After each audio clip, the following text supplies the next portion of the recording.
Menopause. Why aren't we talking about this? I'm on a mission that no woman should suffer in silence. I'm on a mission to increase awareness and create a community. I'm on a mission to make this M word mainstream. I'm on the menopause mission. It's a hot topic, hormone replacement therapy, and it's got a bit of a bad rap. Tell me why. Well, the reason that it's got a bad rap is that there's a fear underlying when we talk about hormone therapy of breast cancer and the increased risk of breast cancer. And that's why I want to thank you very much for allowing me to speak with you on a topic that I'm very passionate about and have been involved with it a long time. And I think that what everyone doesn't understand is that there's a story here, and the story tells us why we're where we are right now. And I'm looking forward to telling you a little bit of the story from my perspective. I love that. And you have been doing this a long time, so let's dive right in. How long have you been in this industry? You're actually an OBGYN, is that correct? Correct. So I've worked for a long time. I did solo general practice for about 6 years in a small community in Alberta. Finally decided that it was way too hard a job and I needed to specialize. I specialized in obstetrics and gynecology and worked for 25 years as a community obstetrician gynecologist at the Grey Nuns Hospital. And actually how I got into hormones is an interesting story, and it's the fault of a patient that I don't know to this day who it is. But essentially think back 15 years ago, I'm in my office, minding my own business, doing what OBGYNs do, and a woman is referred to me for hormone replacement therapy. And so she came in, now get it, this is 15 years ago. She comes in and gets the typical spiel that she would get right now today in any OBGYN office. It hasn't changed in 15 years. Okay, so what is the spiel? The spiel is if you have symptoms of hormone lack, we can give you hormones. However, these hormones have been shown to increase the risk of breast cancer. So you can only, if we get you feeling better, you can only feel better for 5 years, and then that's that. Okay, because statistically The risk, and in research, the risk of breast cancer starts to rise after 5 years of conventional hormone therapy use. Okay, so she came into your office. What happened So next? she came into my office and she got that exact spiel and then at the end of it, she said very politely, "What do you know about bioidentical hormones?" And I had heard whispers about bioidentical hormones. One of my colleagues was dabbling with it a little bit at a different hospital in Edmonton, but really I knew very little. So I was fairly transparent and said, I don't know anything about bioidentical hormones. And then she said the comment that changed my life. She said, "Doesn't that embarrass you as an expert in women's health that you don't even know anything about an area of your specialty?" Now, I've worked in Canada for a long time, so I said, no, it doesn't bother me at all, and that was the end of our conversation. Mm-hmm. But I guess I have a personality that it started to bother me, because it did bother me. And so, I started looking around, and the easiest thing at that time was to go to a conference. So I looked around, and there's no Canadian conferences on bioidentical hormones, and there's still, generally speaking, aren't any conferences in Canada. So I found one in Denver for bioidentical hormones. I went down there and for 3 days, my head was filled with all this stuff on hormones. And what was interesting is they were using the information that I was using to support hormone therapy, but their take on the information was a little bit more compelling than what I had been taught and what I had learned. Mm-hmm. So I got back to Alberta and very excited, very fired up, and started to dabble a little bit in bioidentical hormone therapy, but I was a busy OBGYN, and so it was quite difficult to try and fit that into the pace of an OBGYN office. Bioidentical hormone therapy takes time. You can't do it in 5 minutes. You can't do it in 10 minutes. It takes a reasonable amount of time to figure out the context of a woman's life, woman or man's life, because we'll talk a little bit about that, but a woman or man's life, the context of their life, why they're showing up, what their symptoms are, and then what their hormone levels are. And so I had And everyone's unique. completely unique within certain common patterns. Okay. Okay, and so there are common patterns in all this, but each, as you say, each woman is an individual as far as body composition, age, family history, past medical history, nutrition, all of these things. And that's what you have to spend all the time to learn. So as it turned out, I had a private clinic doing aesthetic medicine, so I started doing it out of there on the private side of things. And one thing led to another, and pretty soon, even though I was busy at the hospital and delivering babies and doing surgery, one day a week I was doing hormone replacement therapy, and I was really loving it. And the reason I was loving it, because women tend to come back, and if you've hit it right, they feel like you've given them their life back. That is quite familiar to me, but we'll get there in a bit. Okay. Okay, so I continued on, and one day I found a nurse practitioner, and she started working with me. By this time, I had developed a system. I'm a bit of a systems guy. So I kept working and developing a system. I had great staff. It was perfect. We got a system that was good enough that then the nurse practitioner could start to do things. Then things went a little bit sideways for reasons that aren't really topical to this discussion, and all of a sudden I was without my nurse practitioner. But the problem was we now had hormone patients 5 days a week, not 1 day a week.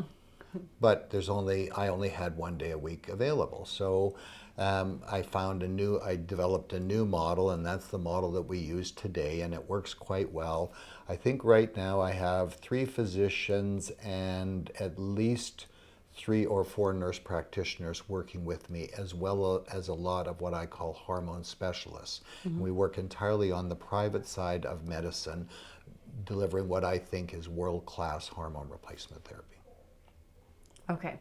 So let's get down to the basics, because some folks out there don't even know what hormone replacement therapy is, right? And if they've heard about it, I know that there's been such adversity and fear built around this, but there's a closed offness for sure that I've even experienced myself, due to the fact that my mom died of breast cancer at the age of 48 years old.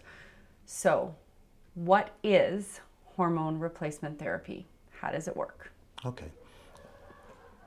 Are we talking just menopausal hormone replacement therapy, or are we talking premenopausal hormone replacement therapy as well as postmenopausal?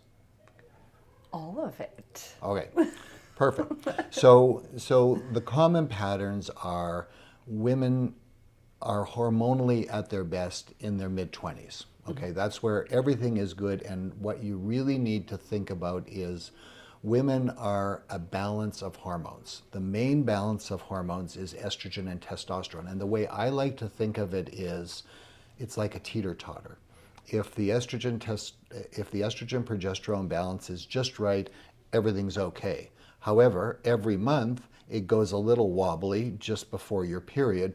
Estrogen goes up, progesterone goes down a little bit, and a lot of women will experience PMS.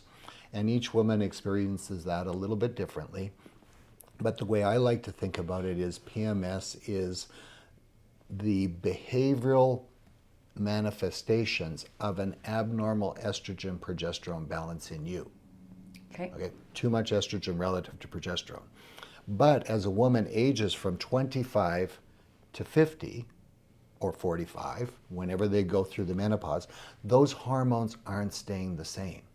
Slowly over time, estrogen production goes up in those years, and it's made worse if a woman gains weight, because fat tissue isn't just what you don't like to see in the mirror. It's metabolically active, and it produces extra estrogen. Yes, we've learned about that in the skin episode. Perfect. So that will be why women will put on weight during transition, because your fat is producing estrogen and your body is going, I need more estrogen, so it holds on to the fat. Would that be? Yep, that's a great way of looking at it. Okay. But at the same time, progesterone and testosterone are going down. So remember I talked to you about there's this estrogen progesterone balance, but there's a smaller teeter-totter called estrogen to testosterone. Okay. And so women's progesterone and testosterone production go down as they get on into the 40s, heading towards 50. The other thing is that pregnancy has an adverse effect on testosterone production. I like to joke about it a little bit, although I'm sure some people don't find it funny.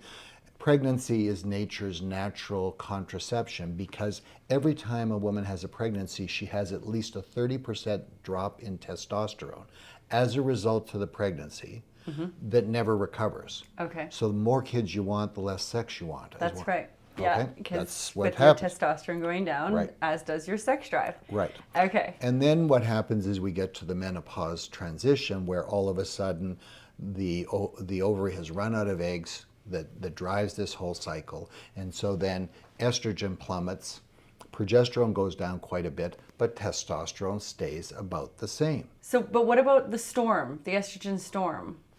Well, I don't know if you and I are thinking of the same storm. Okay. The storm is when estrogen production goes down. So it goes down drastically. Sometimes some women have wild swings in the year or two before they go menopausal, where they will produce more estrogen than they did in their late teens. Yes. And they swing like this. If you look at that under the what we call the area under the curve, they're actually still making adequate estrogen, but it's up, it's down, it's all around, making it very difficult to catch your bearings or even know how your life is going. Yes. That. Right. Okay. So we're at the point where the estrogen and progesterone have gone down, but testosterone has stayed Right. the same. So at that point, we're really postmenopausal. Correct. And remember, we diagnosed the menopause 12 months in the rearview mirror. So That's right. So as long as you haven't had a period in a year, we call you menopausal. But the problem is that there are at least 300 tissues in your body that have estrogen receptors. Big ones are heart, blood vessel lining, and your brain. Okay? Oh, yeah. And hormone receptors are at places where the body needs that for the tissue to be functioning optimally. Right. Okay, so the body doesn't put receptors where it doesn't need them. The body is basically saying this tissue does better with estrogen than without. And remember, we're living longer than we ever have in history. So menopause is now actually significant, whereas 100 years ago, it wasn't. Most women didn't make it to the menopause, or if they did, well, that's just grandma, leave her alone. Now women want to be vital, they want to have great quality of life, and they're going, but I don't feel good. Okay, so that's a perfect segue to my story. Okay.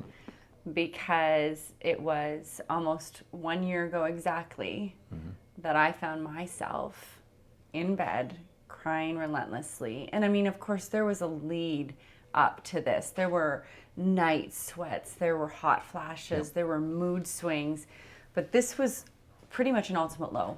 I was sobbing. And to be honest with you, there was vivid thoughts of driving my car off the road or, starting the car in the garage. I mean, these were things that I was actually thinking of. This was suicidal ideation. And I did not want to go on if this was going to be what my quality of life was. I couldn't think. I couldn't function. I felt like I was literally losing my mind. I was going crazy. I was paranoid, super paranoid. And it was my daughter who came and sat on the edge of my bed, and she said, like, Mommy, do I need to call someone? Right. Like, Yeah. This is what's going on. And that was the point where I reached out to my naturopath. And at that time, I knew I was already on a waiting list to get into a clinic, a menopausal clinic, but that it was likely going to be another year of waiting. And I didn't know that there were private options available Right. to me. I didn't know anything. I didn't know what was happening to me. So my naturopath got me on IV therapy, which helped level some things out, and NAD, which at least got my energy back and such, because I was very early menopausal due to family history, but also total adrenal burnout. So this is what I've been told. So I'd like to talk a bit about that too, is because we are not only living longer, but I feel like more stressed out. Women are juggling more and stressed out. Is it true that that can exacerbate menopausal symptoms and throw things out of whack even more? How does that impact things? Absolutely. We have a number of axes of hormone production. So you're talking about stress, cortisol, your adrenal glands. You're talking about menopause and sex hormone production, which is from your ovaries. Another important axis is thyroid.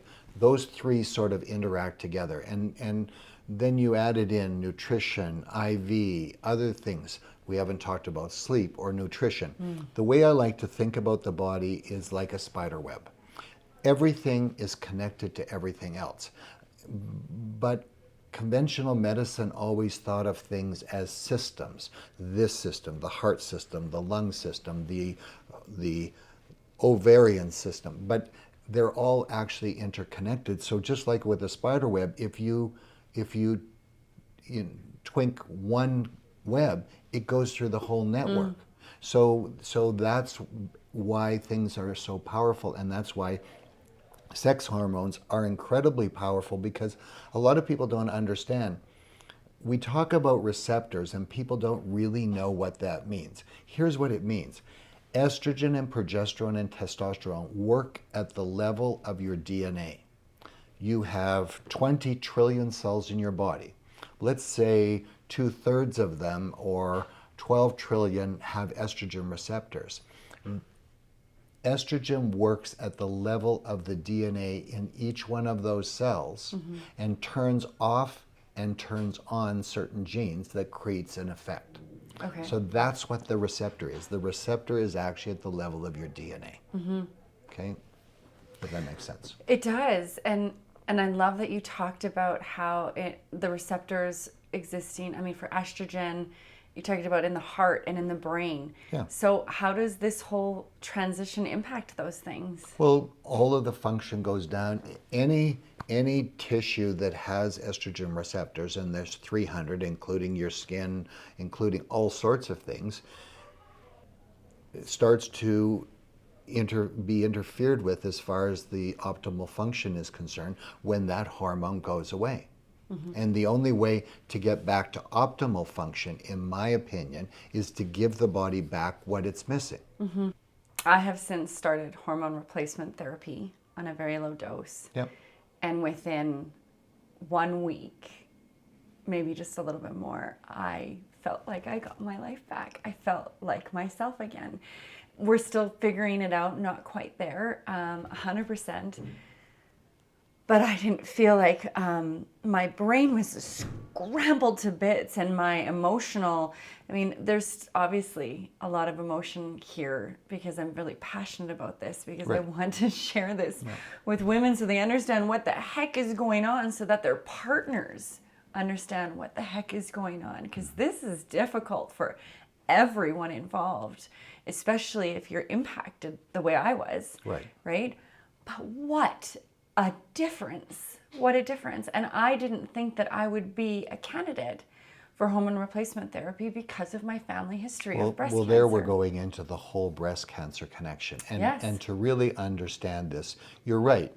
The average family doctor would not want to put, with your family history of your mom, they wouldn't want to put you on hormone replacement therapy because they're going to be worried about it. Because the fact of the matter is the type of hormone replacement therapy that you're on has been shown to increase the risk of breast cancer over the course of 5 years. Okay. 5 years, there's an increased risk. But I think the story goes way back. And it's only when you understand the story that you go, oh man, I think I understand how this all fits together. So the story goes back to a company called Wyeth back in the 40s. And Wyeth learned how to make estrogen from pregnant mares' urine. So they had large barns of pregnant mares, horses, and they would collect the urine because they couldn't make hormones back in the 40s. Okay. They could collect this, put it in, concentrate it down and everything else, and they developed this drug called Premarin. Well, imagine even back then there was millions of women feeling like you were feeling. Mm-hmm.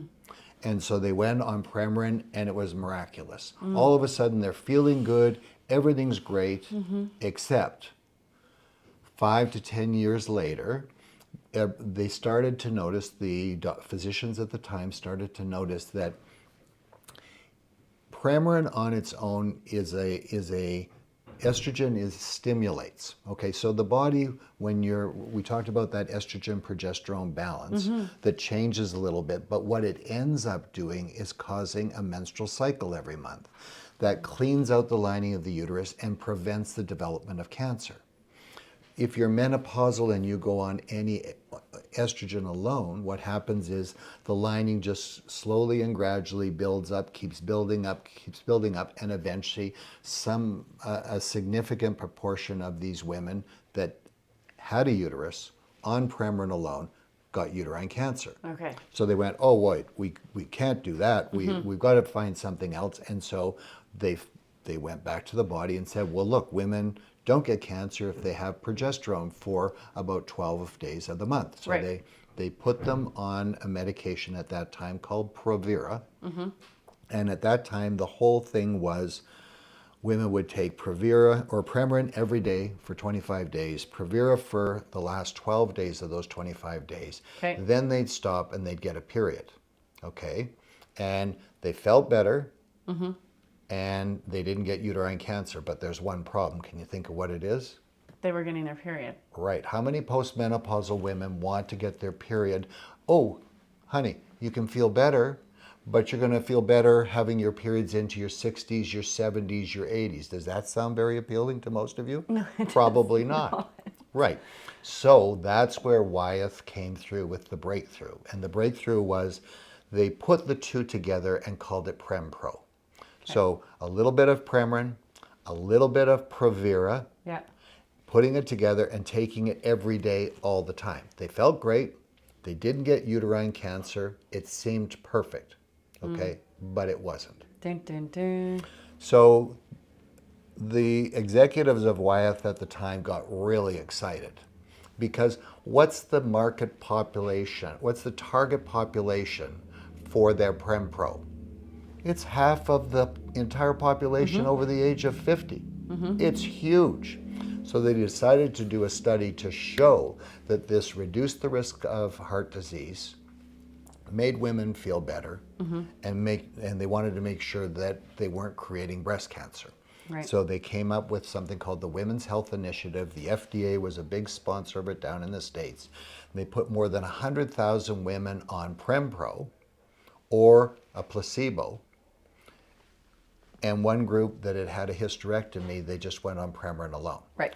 And off they went. And unfortunately, the other part of the story that you have to understand is that Provera is not natural progesterone. It's natural progesterone with a molecule added to it. Right. And why do you think they added that molecule? Any idea? So when women wouldn't get periods? No, because they can't patent a normal, naturally occurring agent. So you can't patent progesterone, but you can alter progesterone. Right. You can make it chemically slightly different, even Okay. and especially if it maintains its progesterone action. Then you call it a progestin. You patent it, Right. and now you can sell it with 7 to 10 years of patent protection. And no one else can sell it. Wow. But what about that molecule? Oh, yeah, what about that molecule? Yeah, they've altered the molecule and they thought, oh, well, it still has progesterone action. But they didn't think, does it have other actions we don't know about? Oh, I just got goosebumps. Yeah, you should. Because the problem with using Provera on a daily basis all the time was that it increased the risk of breast cancer and it accelerated the risk of heart disease because of those molecular changes. And so eventually, actually, the study was broken for safety reasons, and they stopped it. They actually kept the Premarin-only arm open for those women that were postmenopausal and had their uterus taken out with a hysterectomy. They could take Premarin every day, all the time, and they didn't have an increased risk of breast cancer. So you think estrogen causes breast cancer, but in the Premarin-only arm of the WHI, there was a reduced risk of breast cancer. No one really thought about it. I haven't seen much written about it. We know why that's the case now, but it's a moot point because no one's very interested. Wyeth went broke, okay? This study not only was not successful, it bankrupted the company. Wow. So they had to be taken over by another company, and it's a long, involved story. The sad part was there was a natural progesterone available at that time, but Wyeth didn't make it. So they didn't want to share the market, so they used their Provera instead. So that's the story of where we're at. That's where the fear of breast cancer comes from, is the WHI. And there's still some lingering things about that. But you said something a little bit earlier that, your world came crashing down. And you couldn't understand why. You knew you were very busy, probably emotionally strong, real go-getter, everything. And everyone knows strong women don't need hormones, only the weak. That one hit home. Okay? And so there is that perception out there. It's completely wrong. It's completely wrong. But there is that feeling that women have. I mean, I haven't said anything to make you cry other than I've struck a chord here, okay? Because I see lots of women in similar circumstances. And do we have a Kleenex or something? It's okay. It's okay. Keep going. Okay. And so it has nothing to do with mental strength or fortitude or anything else. It has to do with how badly you're affected by loss of hormones. So women that are close to their ideal body weight going through the menopause are much more severely affected than women that are overweight. Oh, really? Yeah, because fat tissue produces estrogen. So overweight women actually have their own estrogen packs around their midriff. Interesting. Okay, so then this all starts. That's why you would have gone through a more severe transition than other women. Okay, if that makes any sense. Yeah, I mean, I used to be super thin. It was great until menopause. Oh, yeah, it's so funny. There was so much resistance to hormone replacement therapy. It's like this mentality that, this is what my body's supposed to do. This is what I'm supposed to know how to get through, Well, but we live so much longer than we used to. Women didn't have to put up with those years. Or if they did, they were not in a situation where they still demanded a high function, a high quality of life. I want to be sharp. I want to be able to sleep. I want to be able to work. I want to be able to concentrate, remember things, all those. But if the hormones aren't there, your brain doesn't work well, and it doesn't matter how strong you are, it just doesn't make any difference. Yeah, no, I mean, teenage daughter, running a business, partner, sister, daughter. I mean, I felt like I was failing at everything. And I felt like I didn't recognize myself anymore. Right, and that's, I think that if there's anything that we talked about why I got into this area, because when I started doing it, women would come back and say, I've got my life back. I recognize myself again. I didn't know who I was there for a while. And so, each individual is different because of your family history. It would have been more challenging for you to get hormone replacement therapy. Family doctors wouldn't want to treat you, so you have to go see the specialists but that takes a year to get in to see because they're busy and it's not very glamorous doing menopausal medicine. So it's not like everyone's lining up to do things. I don't know that there are very many things that are glamorous about menopause, other than the whole, on the other side, you really care much less about what people think. It is true that, women in their 40s and 50s are really able to kind of start to embrace their own authentic voice because you just stop, right? Yeah. But yeah, I wouldn't equate menopause with glamour. That's not been my experience. So, okay, so where I'd like to dive into more deeply as well is what are we doing now?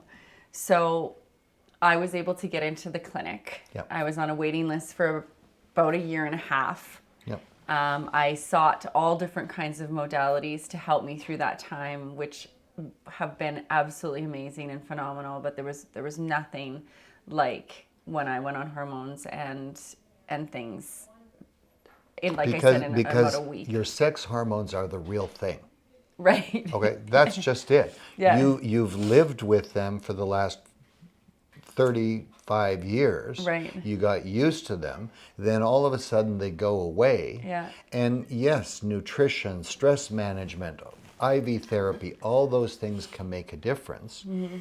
I think one of the stories here is that in my world, and the reason that I do bioidentical hormone therapy is because in my world, I think bioidentical hormones give you all the advantages and none of the downside.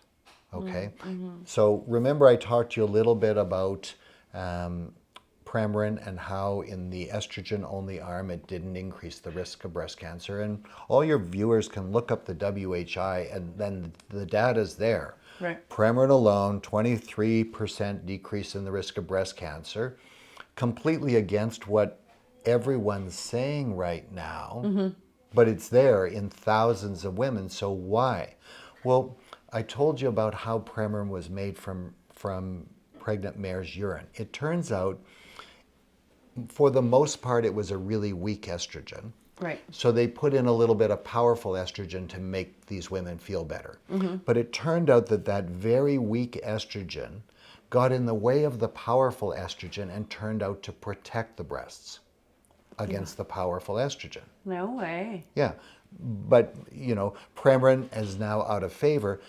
But there is a brilliant doctor, Dr. Jonathan Wright, down in the Tacoma Clinic in Seattle. And he was the one that came up with the formulation of bioidentical hormones that I think most of us use, which is called Biased. And Biased is a combination of 20% estradiol. That's the strong, powerful estrogen that you're taking right now. Yes. I know that because that's all they can give you. Okay. Okay. But the other part of Biased is 80% estriol. Okay. Okay, and estriol is a super weak estrogen. Sort of like a lot of the estrogens in Premarin that are essentially horse estrogens. Right. Okay, but estriol is a little bit more special than people talk about. Estriol, there's only one time in your life that you make lots of estriol, and that's when you're pregnant. Okay. Your level of estriol production in pregnancy goes up 100 times. Okay, seems okay, somewhat unusual, and also most men can understand that because their partners when pregnant maybe aren't emotionally quite the same as they were when they're not pregnant, if you know what I mean. I'm being very politically correct here. You are doing so well. Skirting the thin edge. Would that explain why I'm still so super emotional on what I'm on right now? It could be. Okay. Everyone's a little bit individual, but the other part of things that everyone isn't connecting is the only hormone that changes significantly in pregnancy is estriol, and it goes up 100 times. There's something else in this picture that's no one's picking up. Pregnancy, if you have one pregnancy, you reduce your lifetime risk of breast cancer by 7%. Okay. Again, your readers can look this up. It's there. 2 pregnancies, 14%. Okay. It goes on and on. Where does that protection come from? Where do you think? Estradiol. Estriol. Estriol. Estriol, the weak estrogen that goes up 100 times. And so that's actually been shown to be, that was shown to be the case. A brilliant guy down in the States, Dr. P. Sateri, his name was. I don't know if he's still alive or not, but he looked at thousands of women. He worked in Southern California in an HMO where they had a collaboration with a cancer hospital. And so he took the blood of several thousand women, froze it, thawed it 20 to 30 years later when he then compared it to the breast cancer registry in that same HMO. And because people in California didn't move them much around for their thing, he was able to show that the less estriol you made in pregnancy, the higher your subsequent risk of breast cancer later on. Because he could actually divide women in pregnancy into the bottom 20%, then 20 to 40, 40 to 60. So he had quintiles. Okay. And the women in the highest quintile of estrogen production had the lowest risk of breast cancer. Interesting. And so that's why I think biased is a better alternative to the hormone you're taking, which is estradiol alone. Biased, which is a combination 80% estriol, only 20% estradiol. Interesting. And so I don't tell my patients that they have to stop this after 5 years if they feel good. I say I have no evidence that your risk is increased above baseline. Because they would be unbiased. Right. Interesting. And we typically use a little bit of testosterone, which makes them feel better, improves their libido, and also testosterone reduces breast cancer. So does the natural form of progesterone. So I believe bioidentical hormone therapy actually reduces the risk of breast cancer below that of a woman not taking hormones. That's a very powerful statement. That is a very powerful statement. And it strikes right to the basis of the fear. Am I going on this to feel better, but I'm going to get cancer as a result? That's the fear. Right. Something else that came up when I went for my assessment is because I am so young and I mean, comparatively, right, to the average, because I am so young and I was post-menopausal since 42. Right. Sorry, menopausal at 42. Yeah. My birthday, actually. So that could potentially increase my risk of osteoporosis, heart disease, and diabetes due to the lack of estrogen. They were talking about Absolutely. Okay, so let's talk about that. Well, remember I said at the very start, 300 body tissues related to the use of estrogen. We're not even talking about testosterone and progesterone as well. Progesterone is an incredibly powerful anti-cancer hormone on its own right. And studies have been done to look at that. But let's just talk about the estrogen. Sure, we know the list of all of those things. Colon cancer, Alzheimer's disease, osteoporosis, all are tissues that have estrogen receptors. And remember I said, nature didn't put them there for no reason. In the bones, osteoporosis. Estrogen improves the balance of, because bone is continually turning over, estrogen improves the balance so that there's more cells laying down bone than there are cells eating up the bone. Whereas if you're not on estrogen, you have more cells eating the bone than you do laying down new bone. And so your bone density goes down. Yeah. And your muscle density and your brain. I was talking to an expert in regards to the brain. Due to the lack of estrogen, we can actually lose matter. Absolutely. We know you lose concentration ability, memory. We've seen PET scans to show the metabolic activity changes not in a good way for women that are lacking estrogen.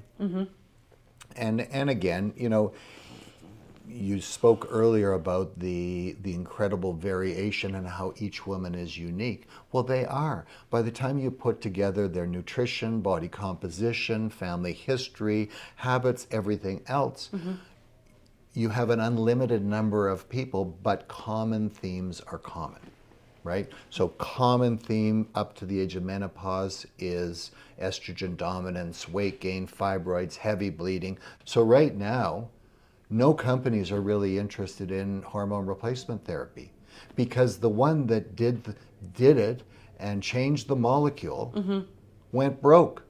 Oh, yeah. So why would you experiment? I mean, make a new Ozempic or something else like that, or another antidepressant. That's a better way to go from a risk management point of view than jumping in and, hey, let's change a hormone. Then we have to wait 10 to 20 years to see, does it increase the risk of cancer or not? No, we're just going to dibs out here. We'll go somewhere else. So hormone replacement therapy is stuck. It's going nowhere. Well, maybe we can be a part of that change. So tell me, do women need to wait a year and a half or 2 years on waiting lists that are going to grow and grow and grow as we see an aging population and more women into menopause? Or can they come to a private clinic, and what does that look like? How can they get help? Well, sure, they can come to a private clinic. That's one of the reasons that I developed True Balance. That's one of the reasons it continues to grow. Practitioners that join with me to work, and there are other clinics and there are other models. They're all variations of the same. We all have a proprietary, well, we think ours is really good, but essentially people get captured into doing it from a practitioner point of view because you hear the stories of how it made the woman feel better, and it's just like, this is transformational. It is transformational. So let's get real in regards to, the average woman out there. Do they need a referral from their doctor? Or any of the costs covered? Is it prescription? Like, what does that look like? Yeah. So they don't need a referral.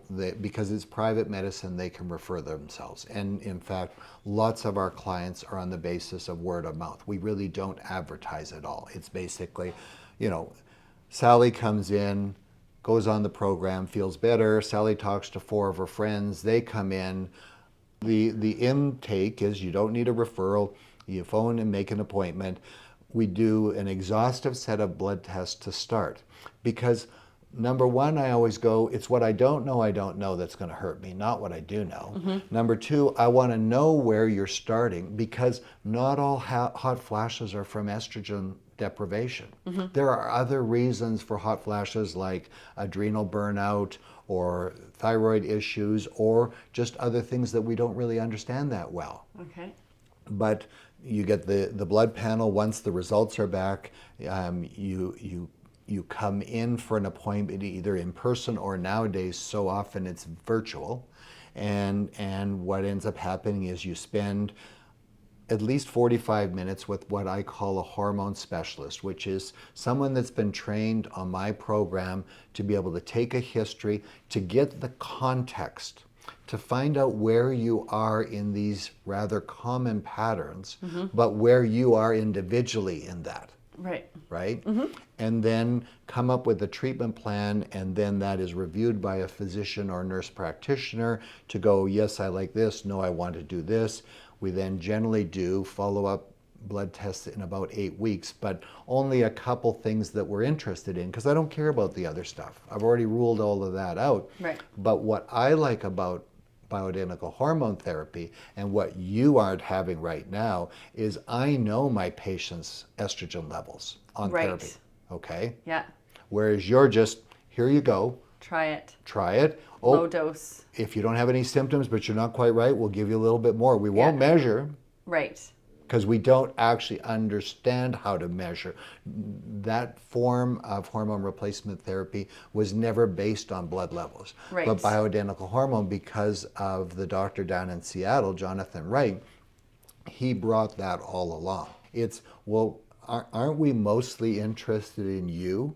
How do we get you to be the best version of you with the lowest possible risks? And I think that's the bottom line. Okay. So there's hope.